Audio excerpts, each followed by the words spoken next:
It's put up or shut up time, man. 8 years, $92 million. Sounds like an 11.5 mil per season contract for Willie Nylander. Your thoughts? I think it's expensive. I think that's the easiest way to explain it. I think the Toronto Maple Leafs felt like in some ways they were kind of, I don't want to say backed into a corner, but I feel like with the special season that he's had, with the continued growth that we've seen in his game, with the potential to lose him for nothing, that they felt this was the best alternative. The perception, the ideology, the thought stateside when it comes to the Nylander extension. What are people saying about it? That it makes a lot of sense. Obviously it's a lot of money, but this is a player that's commanded that amount of money. Willie's face says it all after the game when they're talking about that contract with him. He couldn't keep the smile off his face. So it's a done deal. It's a big number, but it's what it took to lock him up. And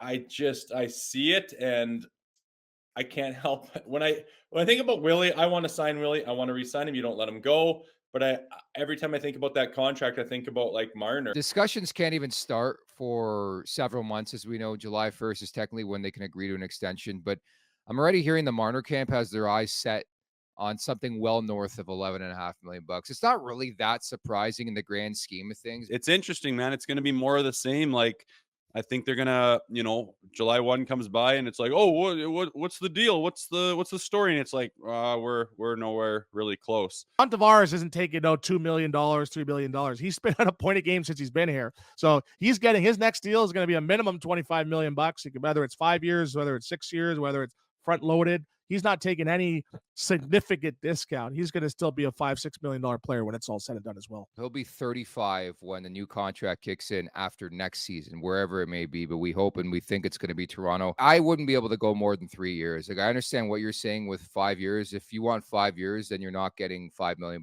per season. What Austin Matthews is doing needs to get its flowers.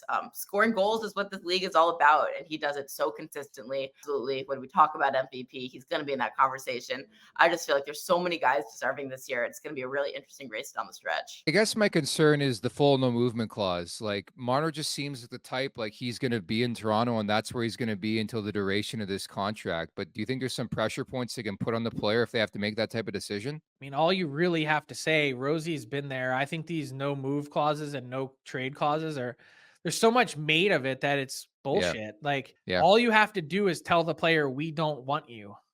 No one really wants to be in a place that they're not wanted. I don't care if it's, whatever it is, your marriage, a club team, whatever you want, your golf, your country club, you want to be at a place that you're wanted. In this day and age, it's a necessity. This feels like something that's baked into so many of these long-term contracts. When you're talking about a star player, they want those assurances. That said, how many times have we seen in the last several years, it comes to the trade deadline, general manager is asking, hey, look, you signed this deal 5-6 years ago. Our team's in a different position right now. You might want to go chase a cup. Can you please waive it? I already knew that I was possibly getting traded. Pierre told me I've had a great career, and he, obviously he knew about the trade that was coming. But what I will say is they told me before warm-up that there was a trade in place. It hadn't been fully approved. And I said, well, I don't care. I'm going out for warm-up. This is whatever. So I line up on the red line. I'm stretching. And Kyle Quincy's a good buddy of mine. Drew Miller's a good buddy of mine. And they're like, hey, what's going on? I'm like,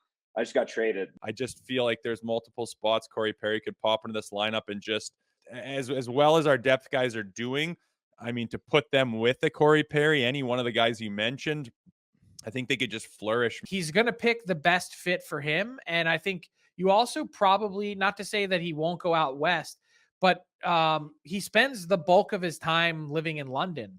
So, that's not really all that far down the road from the Leafs. It's not really all that far down the road from the Detroit Red Wings.